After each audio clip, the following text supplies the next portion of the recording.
Hello viewers, আজকে রান্না করব তালের ক্ষীর। তালটা প্রথমে গুলিয়ে রেখেছিলাম, আমি ফ্রিজে রেখেছিলাম, আগেই গোলানো ছিল।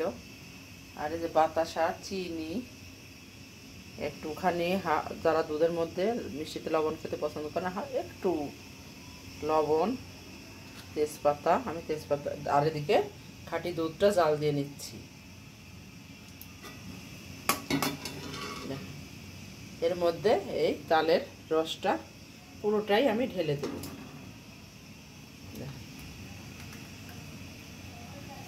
একেবারে ক্ষীরের মতো লাগবে। আর এটা রুটি মুড়ি দিয়ে খেতে, খালি মুখে খেতে অসাধারণ। অনেক দুধ দিয়ে দিয়েছি তালের ক্ষীর।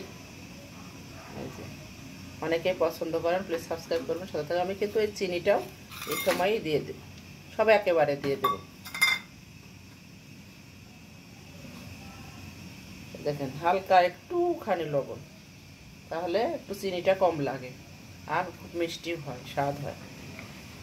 আর অনেকে যারা চিনিতে দুধের মধ্যে চিনি লবণ খেতে পছন্দ করেন না, তারা দিবেন না, না দিলেও হবে।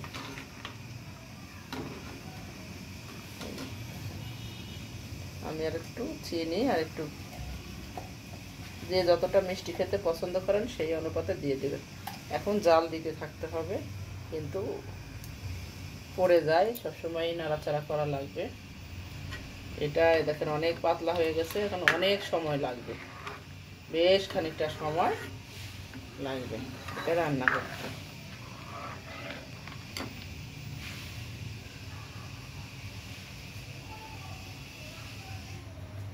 তালের ক্ষীর, এর মধ্যে আপনারা লাস্টে আপনারা কিশমিশ দিয়ে দিতে পারেন যদি পছন্দ করেন, আর কোনো কিছু দেওয়ার কোনো প্রয়োজন নাই।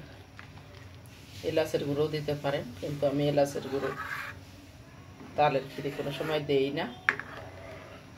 অনেক সময় খেজুর গুড় ঘরে থাকলে সেটা দিয়েও আপনারা রান্না করতে পারেন, চিনি আর গুড় দিয়েও। আমি বাতাসা এবং চিনি দিয়ে তৈরি করতেছি। দুধ যতটা বেশি দিবেন তত স্বাদ হবে। প্লিজ সপ্তর্ষি দাস ব্লগের সাথে থাকবেন এসব নিত্য নতুন মজাদার রেসিপি পেতে, এবং সপ্তর্ষি টিভির সাথে থাকবেন সপ্তর্ষির গান শোনার জন্য। অনেক ভালো ভালো গান, নাচ, ড্রয়িং, কবিতা আবৃত্তি, কেরাত, বিভিন্ন কিছু পারফরমেন্স সপ্তর্ষি করে, সেগুলো আপনি দেখতে পাবেন। এটা একবার পুরোটা ফুলে উঠবে, কিন্তু সেই সময় যে চামচটা রেখেছি যাতে না পড়ে, খালি রাখলে অনেক ফেনা হয়ে পড়ে যায়। আমি এবার 5 মিনিট পরে ফিরে আসছি।